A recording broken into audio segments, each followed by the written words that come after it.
They say cats see what humans can't. But in the town of Brückenthal, high in the frozen Alps, something far worse was seeing them back. They called it the Soul Eater, a shadow with fur as black as midnight and eyes that glowed like dying embers. Tonight you'll hear what happened when it stopped hunting rats and started hunting humans. I moved to Brückenthal last winter, a quiet mountain village where every night felt like a whisper from the grave. Locals spoke little, especially about the black cat that prowled near the old chapel.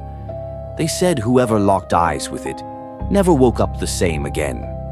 One night I saw it, sitting in the snow, staring right at me. Its shadow stretched longer than mine, even though the moonlight was faint. The next morning, the baker's daughter went missing. Her footprints in the snow stopped, right at the spot I'd seen the cat. By evening, half the town was out searching with lanterns. They found her body near the riverbank, but her eyes were gone, just gone. Her mouth frozen in a silent scream. The priest whispered it was the Soul Eater. He said it's a demon that fed not on flesh, but the light inside a soul, and it always begins its hunt with the youngest. 2 nights after the girl was found by the river, the village woke to another horror. This time it was the butcher's wife, a woman built of bone and fury, never one to believe in superstition.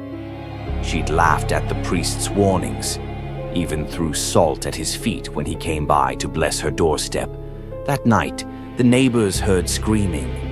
But when they rushed to her house, the door was swinging open, and the belongings inside were smashed.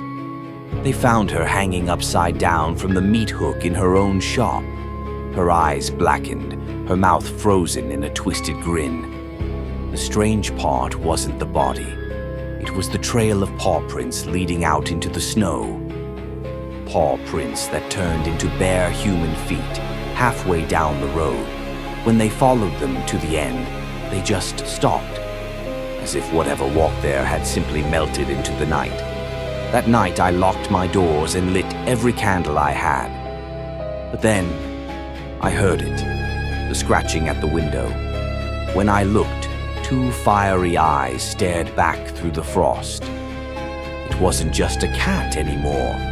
Its body twitched, bones cracking, stretching, until its silhouette filled the window like a crawling shadow.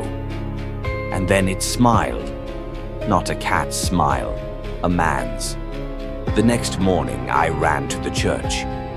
The priest looked pale, his hands shaking as he held an ancient book bound in fur. "It's no cat," he said. "It's a fragment of the fallen one, bound centuries ago in animal flesh. But someone broke the seal." He opened the book, and inside was a drawing of the same cat. Only this time it had human eyes staring back. "To kill it," he whispered, "you must let it take your reflection first." That night I faced it. I stood before my mirror with a single candle burning. The cat appeared behind me. Its reflection smiled before I did. Then everything went black. I woke on the floor, but I wasn't breathing. My reflection was gone. It blinked once and then smiled wider than any human ever could.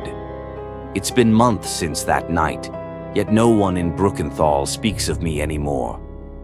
They buried an empty coffin, my name carved into a stone that I sometimes see when I walk past the graveyard at night. I don't feel the cold anymore. My reflection doesn't follow me now. It watches from the other side of every window. And the cat, it still walks with me. I hear its claws scraping against the ice, echoing mine.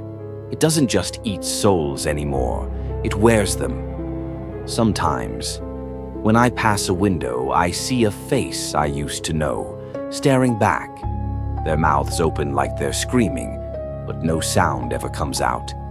Maybe it's trying to tell me, I'm next. If you ever wake to the sound of claws on your window pane, don't look. This story may be a work of fiction, but in the Alps, they still say, every time the snow falls silent, the soul eater finds another reflection to wear. So next time you are out there, make sure the cat isn't following you. Until then, sleep well and wish you sweet nightmares.